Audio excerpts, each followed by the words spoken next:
Evropski poslanci želijo odpraviti nepoštene trgovinske prakse vzdolž verige preskrbe s hrano, ki pomembno vplivajo na preživetje kmetov v Evropski uniji ter na mala in srednje velika podjetja. Nova pravila bodo veljala za kmetijske in živilske proizvode in zagotovile skupne standarde zaščite pred nepoštenimi praksami po vsej Evropski uniji. Mettere in condizione il produttore di avere un'arma di difesa contro lo strapotere che la grande distribuzione spesso ha nei confronti dei fornitori.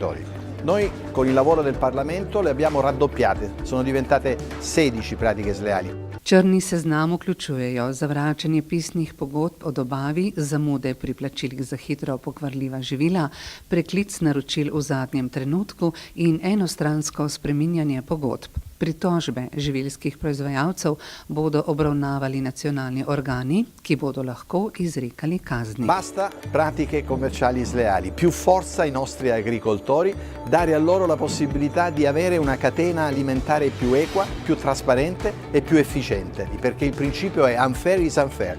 Se è sleale per tutti. Naš cilj je podpreti kmetijsko proizvodnjo in ublažiti učinek nepoštenih praks na zaslužek evropskih kmetov.